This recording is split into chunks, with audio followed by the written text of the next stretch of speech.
Hola a todos, mi nombre es Martina Giachero, soy ayudante segunda de la Cátedra de Fisiología Animal y en esta clase vamos a estar hablando sobre la fisiología de la visión. Todos sabemos que el ojo es un órgano sensorial complejo y en muchos aspectos se lo puede comparar a una cámara digital. Tanto la córnea como el cristalino van a enfocar y van a capturar la luz, mientras que el iris puede adaptarse de forma automática a las diferencias en la luminosidad. Esta luz va a incidir sobre la retina, donde se van a encontrar los fotorreceptores, que estos fotorreceptores van a detectar tanto la intensidad de la luz como también los colores, y van a transformar estos parámetros en un impulso nervioso que lo van a transmitir hacia el lóbulo occipital, principalmente a nivel de la corteza visual primaria, donde vamos a ver más adelante que esta información va a ser integrada. Para recordar un poco de la anatomía del ojo, el glóbulo ocular se lo puede ir en tres túnicas. Tenemos una túnica fibrosa externa que está conformada a su vez por la esclerótica, que es la porción blanca, y por la córnea, que es la porción transparente y a través de la cual incide la haz de luz. Luego tenemos una túnica vascular intermedia conformada a su vez por la coroides, el cuerpo ciliar y el iris. Y finalmente tenemos la retina, que se puede ir en una porción fotosensible, la cual va a estar representada por la presencia de fotorreceptores, y en una pequeña porción no fotosensible que es anterior. Luego tenemos el epitelio pigmentario de la retina, que se dice que es pigmentario porque dentro de su composición contiene un pigmento que es la melanina. Esta melanina lo que haría sería impedir la reflexión de la luz por todo el glóbulo ocular, lo cual es importante para una visión nítida, es decir, la formación de una imagen detallada. Sin la presencia de melanina, lo que sucedería es que cuando el haz de luz incida, este se reflejaría en todas direcciones y provocaría una iluminación difusa. Es decir, que en vez de excitar a un grupo puntual de fotorreceptores, se excitaría un gran número de fotorreceptores que se traduciría en una imagen poco nítida. De hecho, su función se ve bastante bien representada en los albinos, que son individuos que hereditariamente carecen de pigmentación. Y en general, los albinos suelen tener baja agudeza visual. En algunas especies, dentro de lo que es la coroides, existe otra estructura que se conoce como tapetum. Este tapetum, como pueden observar en la imagen, tiene un aspecto brilloso y de hecho actuaría como un espejo que refleja los rayos luminosos e incrementaría la luz disponible para los fotorreceptores, lo cual mejoraría la visión en condiciones de escasa luminosidad. De hecho, el tapetum se encuentra principalmente en especies que tienen hábitos nocturnos o crepusculares. Dentro de lo que son especies domésticas de nuestro interés, podemos mencionar al perro, al gato, incluso a los equinos y a los rumiantes, que son en realidad animales presa y por lo tanto les es conveniente mejorar su visión nocturna para poder escapar de la presencia de un depredador durante la noche, por ejemplo. Algo importante a remarcar es que cuando hay tapetum no existe epitelio pigmentario de la retina, porque justamente sus funciones son completamente opuestas. El epitelio intentaría absorber este haz de luz a través de la melanina, mientras que el tapetum intentaría reflejarlo. Por ende, no coexisten ambas estructuras dentro de la misma especie. Continuando con lo que es la anatomía, a partir de las tres capas que mencionamos y el cristalino, se van a conformar las tres cámaras del ojo. Por un lado tenemos la cámara anterior, que va a estar delimitada por la córnea y la superficie anterior del iris. Luego tenemos una cámara posterior, que va a estar representada por la superficie posterior del iris y la superficie anterior del cristalino. Ambas cámaras van a estar siendo ocupadas por el humor acuoso y a su vez se conectan a través de la pupila. Y luego tenemos la cámara vítrea, que se delimita por la superficie posterior del cristalino y la retina. Y va a estar siendo ocupada por el humor vítreo, que a diferencia del humor acuoso tiene una consistencia más gelatinosa. Y dentro de las funciones tiene la de mantener la estructura normal del ojo, es decir, de mantenerlo distendido. Eso es porque tanto el humor acuoso como el humor vítreo participan en mantener una presión intraocular constante de alrededor de 15 milímetros de mercurio. Además, es importante mencionar que el humor acuoso va a participar de la nutrición de estructuras que no van a estar siendo irrigadas, como son la córnea y el cristalino. El humor acuoso va a estar siendo sintetizado por los procesos ciliares del músculo ciliar, que recordemos que se encontraba por detrás del iris a nivel de la cámara posterior del ojo.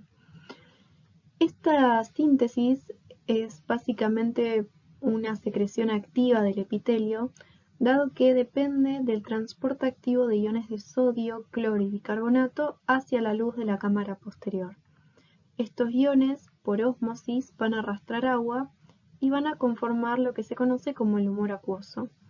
Este humor acuoso dijimos que también participaba de la nutrición de estructuras que no iban a estar siendo irrigadas, como la córnea, el cristalino, y esto es porque dentro de su composición también tiene glucosa, ácido ascórbico, aminoácidos que van a estar siendo transportados hacia la luz a través de transportes activos o por difusión facilitada.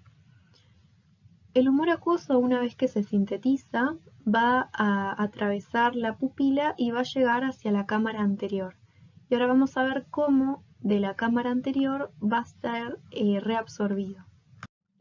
Una vez que el humor acuoso llega a través de la pupila hacia la cámara anterior, va a estar siendo drenado por lo que se conoce como el conducto de Schlemm. Este conducto se encuentra a nivel del ángulo que se forma entre la córnea y el iris, y contiene una membrana endotelial bastante porosa, lo cual favorece también la reabsorción de los aminoácidos y de la glucosa que estaban siendo transportadas en conjunto con los iones y el agua hacia la luz de la cámara posterior. Este conducto de Schlemm va a desembocar a nivel de unas venas extraoculares y justamente va a ser el equilibrio entre la producción de humor acuoso y la resistencia al flujo de salida del mismo lo que determina que esa presión intraocular se mantenga constante. Y esto es importante porque los aumentos en la presión intraocular pueden llevar a un glaucoma, que sería una ceguera justamente por aumento en la presión. Como mencionamos anteriormente, la retina iba a tener una porción fotosensible, y esa fotosensibilidad iba a estar determinada por la presencia de fotorreceptores, cuya función iba a ser la de transformar la energía lumínica en energía eléctrica, es decir, transformarla en impulsos nerviosos que iban a ser transmitidos a través del nervio óptico hacia la corteza visual primaria para poder integrar esa información. Estos fotorreceptores están representados por dos células, los bastones y los conos. Los bastones van a ser los encargados de la visión en la oscuridad, mientras que los conos se encargan de la visión a color. Si nosotros vemos un corte de la retina, vemos que no solamente hay fotorreceptores, sino que hay otros grupos de células, como son las ganglionares, las amácrinas, bipolares, horizontales. Y la luz va a incidir primero sobre este grupo de células antes de llegar hacia los fotorreceptores. Estas células no van a excitarse por la luz, solamente lo harán los fotorreceptores. Y el hecho de que la luz primero incida sobre estas células va a hacer que la nitidez o la agudeza visual sea menor, ¿sí? Porque a medida que la luz incide sobre estas células, pierde intensidad. Una vez que la luz llega hacia los fotorreceptores, estas células se excitan, lo transforman en un impulso nervioso y este impulso nervioso luego, de forma ascendente, llega hacia las células ganglionares, cuyos axones van a ser los que formen el nervio óptico. En la cara posterior del ojo, a nivel de la retina, va a existir una mancha amarilla que se la conoce como mácula lútea. Y en el centro de esta mácula lútea hay una zona que se conoce como fóvea. Y en esta fóvea va a ser la porción de la retina en donde se forme la imagen con mayor nitidez. Es decir, que la agudeza visual en esta fóvea va a ser máxima. ¿Y por qué es esto? Si recordamos de la diapositiva anterior, la luz, antes de incidir sobre los fotorreceptores, tenía que incidir sobre otras células, como las ganglionares, las amácrinas, bipolares, horizontales. Y esto hacía que la luz que llegaba a los fotorreceptores tenía menor intensidad. Pero a nivel de la fobia vemos que estas células van a estar desplazadas lateralmente, por lo tanto la luz va a incidir con su máxima intensidad a nivel de los fotorreceptores. Esto hace justamente que la imagen que se forme va a ser más nítida, más detallada. Va a ser la zona de la retina que mayor agudeza visual tenga. Y además la fobia va a estar representada principalmente por los conos. No va a haber bastones, sino conos, que son células que generan imágenes más nítidas comparadas con los bastones. Hablando un poco ahora de los fotorreceptores, dijimos que teníamos los bastones y los conos, y ambos comparten una estructura similar. En cuanto a componentes básicos de su estructura, tenemos la presencia de un segmento externo, un segmento interno, el núcleo y el cuerpo sináptico. El segmento externo va a estar representado por la presencia, que se puede ver en la imagen, de los discos membranosos, que no son más que invaginaciones de la membrana celular, y actúan como plataforma para el depósito del agente fotoquímico, que va a ser el agente que justamente va a excitarse ante la incidencia de la luz. Estos agentes fotoquímicos, que no son más que pigmentos, en los bastones se lo conoce como rodopsina, y se dice que los bastones son acromáticos porque presentan únicamente un solo pigmento, que es la rodopsina. En el caso de los conos se habla de la iodopsina, pero en realidad existen tres tipos de pigmentos, son cromáticos, y cada pigmento va a responder a una longitud de onda. Tenemos los pigmentos rojos, azules y verdes. En el segmento interno van a estar el citoplasma, las organelas, la de mayor importancia la mitocondria, que es la que va a aportarle energía a la célula. Luego teníamos el núcleo y bueno, finalmente el cuerpo sináptico, que va a ser justamente la porción del fotorreceptor que conecte con las demás células de la retina. Los pigmentos fotosensibles dijimos que iban a estar depositados a nivel de los discos membranosos del segmento exterior, tanto de los bastones como de los conos, y no son más que proteínas transmembranas, que van a estar representados por dos porciones. Hay una porción fija, que se la conoce de forma general como opsina, pero se le puede dar su nombre propio. A nivel de los bastones se conoce como escotopsina y a nivel de los conos como fotopsina. Y luego tenemos la porción que va a excitarse por la luz, que es la que se conoce como cromóforo. En el caso de los bastones se habla del 11-cis retinal y deriva justamente de la vitamina A, del retinol. Esto es importante y de hecho de ahí el hecho de que digan que es importante consumir zanahoria para la visión, porque justamente deficiencias en la vitamina A puede generar lo que se conoce como ceguera nocturna, porque se afecta la síntesis del pigmento fotosensible de los bastones. Esta diapositiva lo que intenta explicar es cómo ese cromóforo, que conformaría parte del pigmento fotosensible de los bastones y de los conos, se excita a través de la incidencia de la luz. En este caso particularmente se habla de los bastones, pero el proceso es igual y similar en los conos. Como recordamos, el pigmento que encontramos a nivel de los bastones era la rodopsina. Iba a estar formada por la escotopsina, que era la porción fija, y por un cromóforo, que era la porción excitable, que era el 11-cis retinal. Cuando incide la energía lumínica a la rodopsina, se separa este cromóforo, este 11-cis retinal, de la porción fija y va a ir transformándose de forma muy rápida por un tema de inestabilidad química en distintas moléculas, como son la vatorrodopsina, lumirodopsina, hasta que finalmente se transforma en todotransretinal. Este todotransretinal luego debe volver a unirse a la escotopsina para volver a formar la rodopsina y reciclar de esta forma el pigmento para que luego pueda volver a ser excitado cuando incida nuevamente la luz. Este reciclaje se da a través de la presencia de una enzima, que es la isomerasa, que va a transformar este todo transretinal, que sería el producto que queda del 11-cis retinal luego de haberse excitado, y lo transforma entonces nuevamente en 11-cis retinal, que se uniría a la escotopsina, que era la porción fija, y forma nuevamente rodopsina. Pero esta formación de rodopsina también puede darse de cero a partir de la vitamina A. Esta vitamina A formaría un todo transretinol, que también a través de una isomerasa puede formar 11-cis retinal y por ende rodopsina a través de la unión a la escotopsina. Cuando el bastón se expone a la luz, el potencial de receptor resultante va a ser distinto a los potenciales de receptor de casi todos los demás receptores sensoriales que venimos viendo.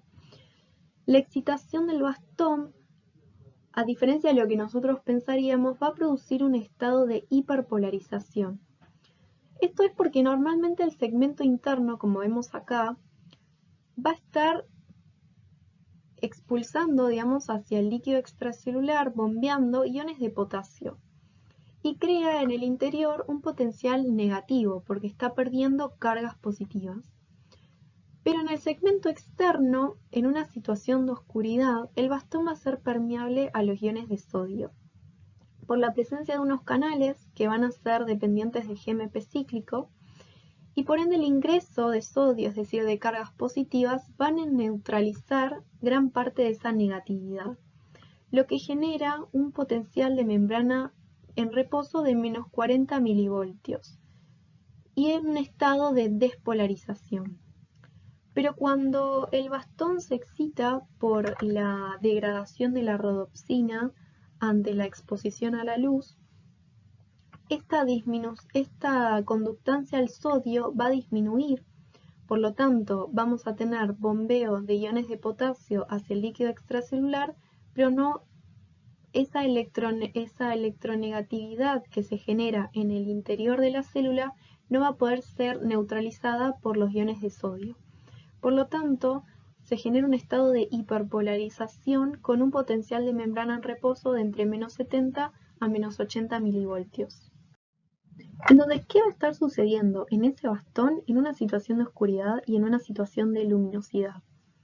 Como nosotros vimos, a nivel de los discos membranosos íbamos a tener el pigmento fotosensible, que en este caso era la rodopsina, con su porción fija y su cromóforo representado por el 11-cis retinal. Esta rodopsina, a nivel de la membrana de los discos, va a estar asociada a una proteína G, conocida como transducina. En una situación de oscuridad, este cromóforo no va a descomponerse, no va a excitarse por la incidencia de la luz, ¿sí? Porque estamos en oscuridad. Por lo tanto, a nivel del segmento interno, una enzima conocida como guanidil ciclasa va a producir GMP cíclico que va a unirse a los canales de sodio y los va a volver permeables. Por lo tanto, durante un proceso de oscuridad, el bastón es permeable al sodio y este sodio ingresaría al segmento interno para neutralizar la electronegatividad que se estaría generando por el egreso de potasio. Por lo tanto, la célula entra en un estado de despolarización, lo que favorece que a nivel de los cuerpos sinápticos se libere el glutamato, que excitaría a las células horizontales, que son las células que se encontraban a nivel de la retina. Pero en un estado de luminosidad, vemos que esta rodopsina se excita y el 11-cis retinal se descompone, por lo tanto se activa la proteína G, que era la transducina. Esta transducina va a activar una fosfodiesterasa que va a tomar ese GMP cíclico y lo va a transformar en GMP.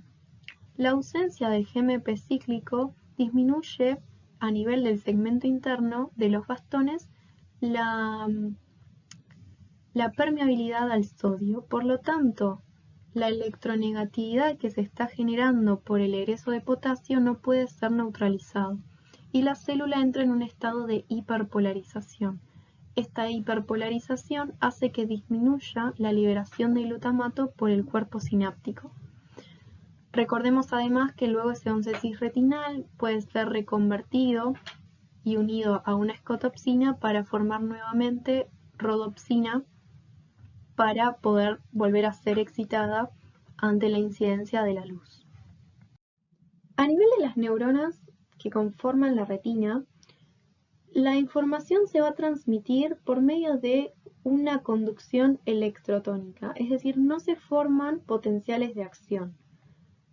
Las únicas células que generan potenciales de acción van a ser las células ganglionares, cuyos axones van a formar lo que sería el nervio óptico. Estos fotorreceptores, que dijimos que podían liberar glutamato, van a hacer conexión por un lado con las células horizontales y por otro lado con las células bipolares. Estas células horizontales, como se ve acá, impiden un flujo lateral de la información, es decir, tienen una actividad inhibitoria. Y lo que hacen básicamente es impedir que la excitación que puedan generar los bastones o los conos se amplifique a lo largo de la retina. Por otro lado, células bipolares generan un flujo vertical de la información y podemos tener tanto células bipolares excitatorias o inhibitorias, que lo que hacen es favorecer en delimitar los contrastes, es decir, los bordes de la imagen. Y bueno, finalmente estas células bipolares pueden hacer conexiones con células amácrinas y a su vez con las células ganglionares que van a transmitir esa información a través de potenciales de acción hacia el lóbulo occipital. Como se mencionó anteriormente, a nivel de la retina, las señales van a ser transmitidas por un proceso de conducción electrotónica, exceptuando a nivel de las células ganglionares, donde sí pueden formar potenciales de acción. ¿Y a qué nos referimos cuando hablamos de conducción electrotónica? Supongamos que esto es una neurona, en donde hay una diferencia de potencial de membrana de alrededor de menos 70 milivoltios, que va a estar dado por esta desigualdad de cargas, y frente a un estímulo, esa neurona se excita y hay una apertura de canales de sodio que van a permitir el ingreso de este ion hacia el interior de la neurona. El ingreso de cargas positivas hacia el interior de la neurona hace que por repulsión de cargas, éstas empiecen a dispersarse y van a intentar alejarse entre sí, ¿sí? Las cargas positivas entre sí se repelen. Entonces vemos que este primer voltímetro va a detectar ese aumento de cargas positivas como un aumento en el potencial de membrana, que es lo que intenta representar esta pequeña curva. Una vez que se hayan esparcido esas cargas por completo, el potencial de membrana va a volver a negativizarse y va a volver a su potencial de membrana en reposo de menos 70 milivoltios. Pero a medida que entonces esas cargas son repelidas y siguen avanzando a lo largo de esta neurona, el segundo voltímetro también va a detectar ese aumento en el potencial de membrana. Pero como las cargas positivas que se expanden cada vez más, es decir, cada vez se distancian más entre sí, el efecto de ese aumento de potencial de membrana cada vez será más limitado y la positivización de ese potencial cada vez será menor. Esto determina entonces que la potencia en la transmisión de la señal va a ser directamente proporcional a la cantidad de cargas positivas que ingresen. Por lo tanto, la conducción electrotónica, a diferencia de los potenciales de acción, no cumplen con la ley del todo nada. Si hablamos de células ganglionares, tenemos que saber que su actividad va a estar modificada cuando la luz incida sobre los fotorreceptores que se conecten a ellas.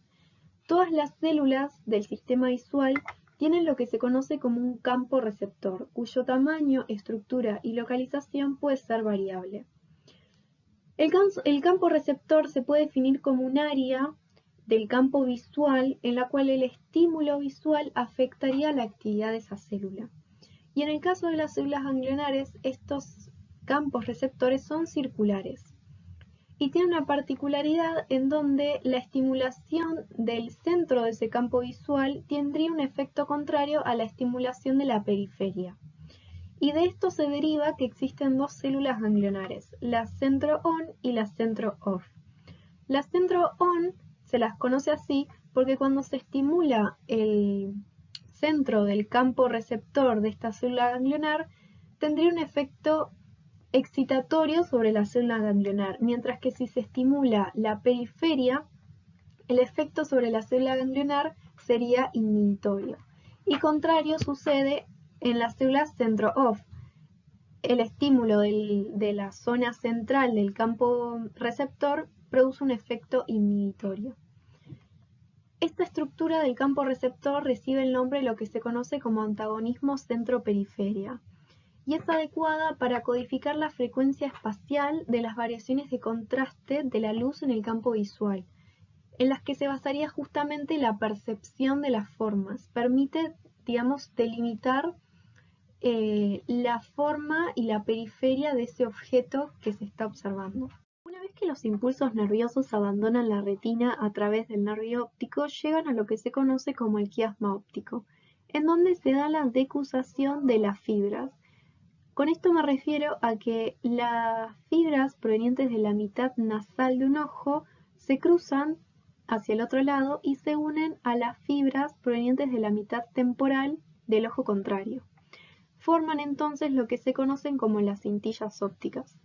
Estas cintillas ópticas van a hacer sinapsis a nivel del cuerpo geniculado lateral, el cual a través de una radiación óptica llegan hacia la corteza visual primaria, a nivel del lóbulo occipital. En esta corteza visual primaria se va a integrar y se va a percibir la imagen visual, y esto es importante porque recuerden que las imágenes no solamente provienen invertidas desde los ojos, sino que además deben fusionarse ambas imágenes provenientes de ambas retinas, que van a ser levemente diferentes. Por otro lado, hay información que va a ir hacia la corteza visual secundaria que va a ser importante tanto para la percepción del color, del movimiento y de la profundidad de las formas.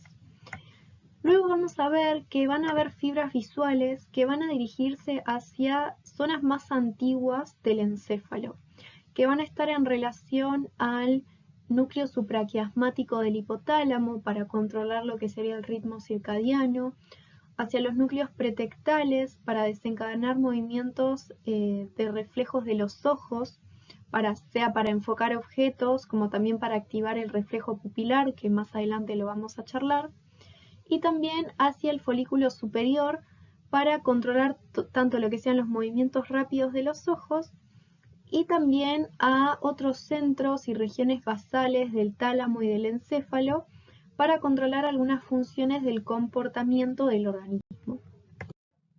La inervación autónoma del ojo va a estar representado tanto por fibras parasimpáticas como por fibras simpáticas. Las fibras preganglionares simpáticas se originan a nivel del núcleo de Edinger-Westphal, que es el núcleo visceral del tercer par craneal, también llamado nervio oculomotor. Estas fibras preganglionares se dirigen hacia el ganglio ciliar, donde hacen sinapsis con fibras postganglionares que a través de nervios ciliares van a inervar tanto el músculo ciliar como el esfínter del iris. Por otro lado, la inervación simpática está representado por fibras preganglionares que se originan a partir del primer segmento torácico de la médula y a través de un tronco simpático cervical ascienden hacia el ganglio simpático cervical superior, en donde hacen sinapsis con fibras postganglionares que se dirigen hacia el ojo a inervar el músculo ciliar y el músculo dilatador del iris. Como mencionamos anteriormente, una de las funciones del sistema nervioso parasimpático y simpático a nivel del ojo era participar en la inervación del músculo ciliar. Y el músculo ciliar es una estructura que va a participar en la acomodación del cristalino. Y esta acomodación es fundamental para permitirle al ojo poder adaptarse a una visión lejana o a una visión cercana. El cristalino va a estar suspendido por unos ligamentos que no son elásticos, que en su conjunto se los conoce como zónula. Y esta zónula se inserta a nivel del músculo ciliar. En situaciones de reposo, este cristalino, debido a la tensión que ejercen estos ligamentos, se mantiene aplanado. Pero ante un estímulo del sistema nervioso parasimpático, el músculo ciliar, a través de receptores M1, se contrae, lo que permite que estos ligamentos se dirigen hacia craneal y hacia central, lo que hacen que el cristalino tome una forma más redondeada y eso aumenta el poder de refracción del mismo, permitiendo una visión cercana. Lo contrario sucede con un estímulo simpático. Ante receptores beta 2 se produce la relajación del músculo ciliar y al relajarse, estos ligamentos van a tender a tensarse aún más, lo que hace que ese cristalino esté casi completamente aplanado. Por lo tanto, este poder de refracción disminuye y se permite una visión principalmente lejana. El sistema nervioso autónomo va a estar también participando en el control del diámetro pupilar, y ello lo hace a través de la inervación del músculo esfínter del iris y del músculo dilatador del iris. Como pueden observar, el músculo esfínter del iris, las fibras tienen una dirección circular y al contraerse disminuyen el diámetro de la pupila, lo cual se conoce como miosis. Mientras que el músculo dilatador del iris, las fibras tienen una dirección radial y su contracción aumenta el diámetro pupilar, lo que se conoce como midriasis. La contracción del músculo del esfínter del iris va a estar controlado por el sistema nervioso parasimpático a través de receptores M1, mientras que la contracción del músculo dilatador del iris va a estar siendo controlado por el sistema nervioso simpático a través de receptores alfa 1. Finalmente, para ir terminando, no quería dejar de mencionarles el reflejo fotomotor. Este reflejo se utiliza en la clínica diaria para evaluar lo que sería la integridad de las vías visuales y se basa en enfocar una luz en el ojo y evaluar si existe o no contracción de la pupila. En caso de que sí exista, uno puede confirmar que estas vías visuales se encuentran íntegras. El estímulo para este reflejo va a ser la luz, que va a ser captada por los fotorreceptores que se encuentran a nivel de la retina. Este impulso nervioso va a transmitirse a través del nervio óptico, va a pasar por el quiasma óptico, que recuerden que en esta zona las fibras se decusan, y al decusarse la información va a llegar a través de ambos lados hacia el cuerpo geniculado lateral para finalmente integrarse la información en el núcleo de Edinger-Westphal. Este núcleo de Edinger-Westphal va a ser el origen del tercer par craneal, que era el nervio oculomotor, el cual va a enviar fibras preganglionares hacia ambos ojos para hacer sinapsis en el ganglio ciliar y a través de nervios ciliares cortos inervar al músculo esfínter del iris para producir la contracción. Es decir, que la estimulación de un ojo produciría el reflejo consensuado en el otro. Con esto me refiero que si uno estimula un ojo, esperaría ver la contracción de la pupila en ese ojo como también en el ojo contrario. Muchas gracias a todos por su atención, espero que les haya sido de utilidad la clase y para los que les interesa les dejo la bibliografía consultada.